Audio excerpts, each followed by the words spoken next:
Students, मेरा नाम प्रवीण कुमार सेठ है। मैं पिछले 25 साल से जो है अकाउंटेंसी पढ़ा रहा हूँ। एंड मैं चाहता हूँ कि इस पर्टिकुलर प्लेटफॉर्म के थ्रू मैं अपने आप को ज़्यादा से ज़्यादा स्टूडेंट्स तक पहुँचा सकूँ। मैं ये नहीं कह रहा कि मेरे जो वीडियोस आप देख रहे होंगे वो सारे स्टूडेंट्स ही होंगे, बट वो किसी स्टूडेंट के ब्रदर या पेरेंट्स या फ्रेंड्स होंगे जो क्लास 11th या 12th में पढ़ रहे होंगे और जिन्होंने कॉमर्स स्ट्रीम चूज कर रही होगी। तो अगर आप खुद ही 11th और 12th के स्टूडेंट्स हैं तो आपको ये वीडियो जो है, मुझे उम्मीद है कि काफ़ी अच्छे समझ में आए होंगे और आपको अपने उन टॉपिक से जुड़े हुए प्रॉब्लम्स को सॉल्व करने में काफ़ी हेल्प भी करेंगे। बच्चों ये तो जस्ट शॉर्ट वीडियोस हैं। मेरा पर्टिकुलर चैनल भी है यूट्यूब पर, Praveen sir accountancy learning tricks के नाम से। तो मैं चाहता हूँ आप ज़्यादा से ज़्यादा लोग उसको सब्सक्राइब करें। बच्चों, मैं आप लोगों से जर्नल के अंदर एक बहुत ही इंपॉर्टेंट क्वेश्चन डिस्कस कर रहा हूँ, एक इंपॉर्टेंट पॉइंट डिस्कस कर रहा हूँ जर्नल एंट्री से जुड़ा हुआ, जो काफ़ी हद तक एग्जाम से पूछ लिया जाता है बच्चों से। ठीक है बच्चों, तो आपको सामने एक क्वेश्चन लिखा नजर आ रहा होगा, एक ट्रांजैक्शन लिखी हुई नजर आ रही होगी। ट्रांजैक्शन कुछ इस प्रकार है कि आपको जो गुड्स हैं जिनकी लिस्ट प्राइस 1 लाख रुपए है, उनको बेचा गया एक्स को 20% कैश ट्रेड डिस्काउंट पे और 5% कैश डिस्काउंट पे, और एक्स ने हमें सारा पैसा इमीडिएटली दे दिया on the date of sale. आपसे कहा गया इसकी जर्नल एंट्री बनाइए। ठीक है बच्चों, तो जर्नल एंट्री बनाने से पहले मैं आपको बता दूं कि ट्रेड डिस्काउंट कैसे निकालते हैं और कैश डिस्काउंट कैसे निकालते हैं, और फिर एंट्री कैसे बनाते हैं वो बाद में बताएंगे आपको।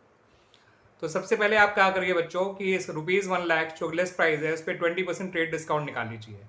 1 लाख का 20% 20,000 होता है, तो 20,000 ट्रेड डिस्काउंट निकाल के उसे आप माइनस कर दीजिए 1 लाख में से, बचेगा 80,000। अब जो आपको कैश डिस्काउंट निकालना है वो इस 80,000 में निकालिएगा, इसका 5%। तो 80,000 का 5% होता है 4,000, यानी आपके हाथ में जो कैश आया होगा वो ₹76,000 आया होगा 80,000 में से 4,000 माइनस करके। ठीक है बच्चों, और एक बात आप याद रखिएगा बच्चों कि जो जर्नल एंट्री बनाई जाती है उसमें ट्रेड डिस्काउंट कहीं शो नहीं किया जाता, लिस्ट प्राइस कहीं शो नहीं किया जाता। आप सेल्स में लिखेंगे 80,000 जो ट्रेड डिस्काउंट माइनस करने के बाद आया था।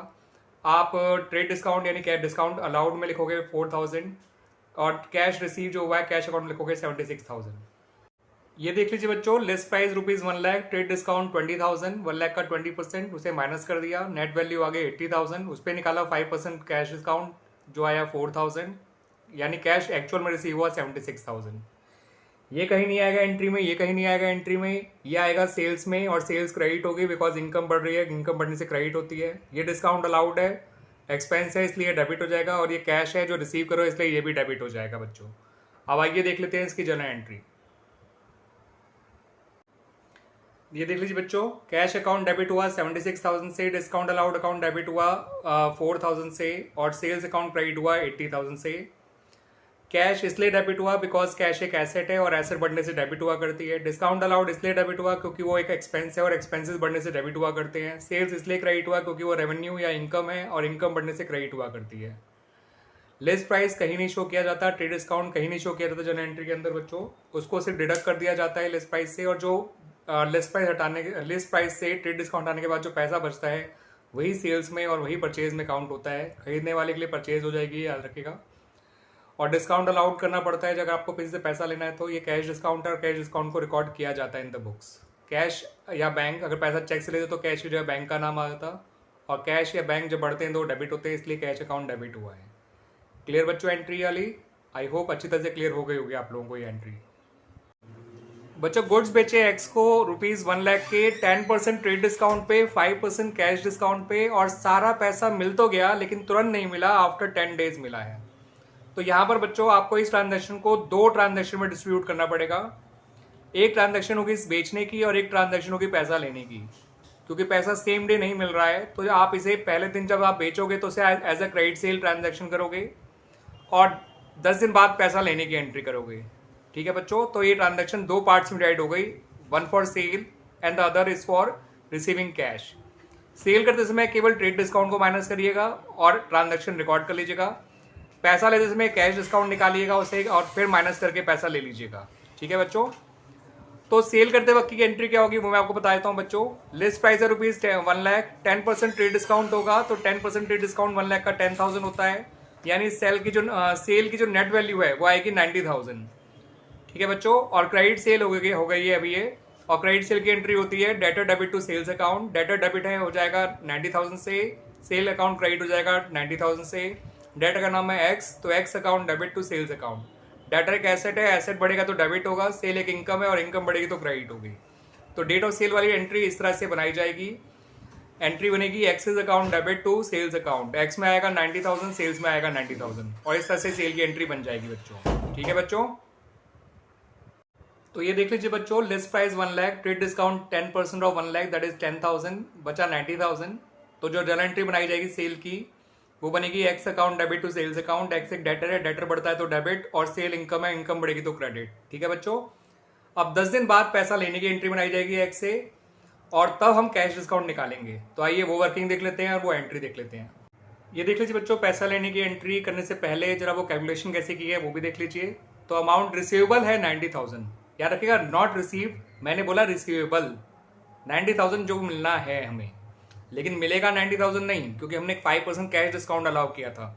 तो कैश डिस्काउंट अलाउ करोगे तो डिस्काउंट निकालोगे आप 90,000 का 5% 4,500, तो आपको एक्चुअल में जो अमाउंट रिसीव होगा वो 85,500 है। ठीक है बच्चों, तो हम एक्स से पैसा ले रहे हैं, तो एक्स एक डेटर है, डेटर जब पैसा देगा तो डेटर क्रेडिट हो जाएगा, इसलिए आपका एक्स तो क्रेडिट हो गया।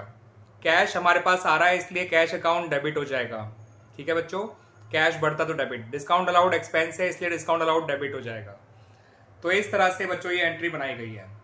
ठीक है बच्चों, cash account debit, discount allowed account debit to sale to X account, ये पैसा लेने की एंट्री है। सेल की एंट्री हमने 10 दिन पहले बनाई थी, यानी जो पहले ट्रांजेक्शन समझाई थी ट्रेड डिस्काउंट काट के, और आज पैसा लेने की एंट्री बनाई है। उस समय ट्रेड डिस्काउंट कैलकुलेट किया था, अब हमने कैश डिस्काउंट कैलकुलेट किया है, और नेट अमाउंट लिया 85,500 डिस्काउंट अलाउ करने के बाद। ठीक है बच्चों, आइए बच्चों एक और क्वेश्चन देख लेते हैं related to trade discount and cash discount. और यहाँ पर जो डिफरेंस है वो ये कि इस बार आप सारा पैसा कैश में नहीं ले रहे, कुछ पैसा ही आपको कैश में मिल रहा है। तो यहाँ मैं आपको बता दूं बच्चों, कैश डिस्काउंट हमेशा उतना ही अमाउंट पे निकाला जाता है जितना आप कैश ले रहे हो, ना कि जितनी सेल करी गई है। इस बात को ध्यान रखिएगा। आइए अब क्वेश्चन देखते हैं। आपने वाई का गुड्स बेचे जिसकी लिस्ट प्राइस 2 लाख रुपए थी, 20% का ट्रेड डिस्काउंट है, 10% का कैश डिस्काउंट है, और आप केवल 60% पैसा ही उससे इमीडिएटली ले रहे हो। ठीक है बच्चों, तो आप इस एंट्री को 2 पार्ट में बांट लीजिए, एक एंट्री सेल की और एक एंट्री पैसा लेने की। ठीक है बच्चों, तो इस ट्रांजेक्शन को हमने 2 पार्ट में बांट लिया। First part is for sale and the another part is for receiving cash. Clear बच्चों, तो जो सेल की एंट्री है वो तो सिर्फ ट्रेड डिस्काउंट हटा के की जाती है। तो आपका ट्रेड डिस्काउंट निकलेगा 2 लाख का 20% यानी 40,000, और बचा अमाउंट आपका 1,60,000 वही सेल में काउंट होगा, और एंट्री बन जाएगी Y debit to sales account 1,60,000 1,60,000। तो आइए वो एंट्री देख लेते हैं पहले, फिर आगे की बात करते हैं।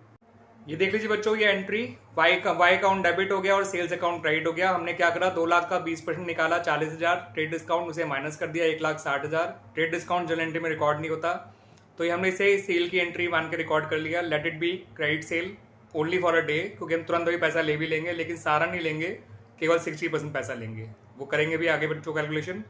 ठीक है, आइए बच्चों बात कर लेते हैं इसके सेकंड पार्ट की। पहला पार्ट था सेल का और दूसरा पार्ट है पैसा लेने का। अब सेल तो हुई है 1,60,000 की, लेकिन आप केवल 60% पैसा ही कैश में ले रहे हो। तो अमाउंट रिसीवेबल इन कैश, मैं फिर से बताऊंगा बच्चों, अमाउंट रिसीव नहीं, अमाउंट रिसीवेबल इन कैश वो है आपका 1,60,000 का 60% यानी कि 96,000। ठीक है बच्चों, तो 96,000 पे आपको निकालना है कैश डिस्काउंट, जो कि 10% निकलेगा, जो कि आएगा 96,100। तो एक्चुअल में आपको जो कैश रिसीव हुआ वो 86,400 है। तो आप किसी से पैसा लेने की एंट्री बनाओगे, यानी डेटर से पैसा लेने की एंट्री बनाओगे कैश अकाउंट डेबिट, क्योंकि पैसा आ रहा है, कैश इंक्रीज हो रहा है, और कैश एक एसेट है, इंक्रीज होने पे वो डेबिट हो जाएगी। आपको डिस्काउंट अलाउ करना पड़ा एक वाई को, दैट्स वाई आपका डिस्काउंट अलाउड अकाउंट डेबिट हो गया, बिकॉज वो एक एक्सपेंस है, एक्सपेंस बढ़ता है तो डेबिट होता है। और आपका वाई अकाउंट जो है वो क्रेडिट हो गया, क्योंकि डेटर जब पैसा देगा तो डेटर कम हो जाएगा। डेटर पूरा 96,000 से कम होगा, लेकिन कैश 86,400 से बढ़ेगा, जितना गैप है वो डिस्काउंट अलाउड के नाम से डेबिट हो जाएगा। ठीक है बच्चों, तो इस तरह से एंट्री बनाई जाती है जब आप सारा पैसा कैश नहीं लेते हैं। ठीक है बच्चों, तो जब भी आप किसी से सेल करो और पैसा लो और सारा पैसा कैश ना लो, तो ऐसी ट्रांजेक्शन को 2 पार्ट में बांट लीजिए। पहली ट्रांजेक्शन सेल की, जो ट्रेड डिस्काउंट हटा के की जाती है, दूसरी ट्रांजेक्शन पैसा लेने की, जो कैश डिस्काउंट हटा के बनाई जाती है। एंड कैश डिस्काउंट को एंट्री में शो भी करना होता है, ये भी ध्यान रखिएगा इस बात को। क्लियर बच्चों?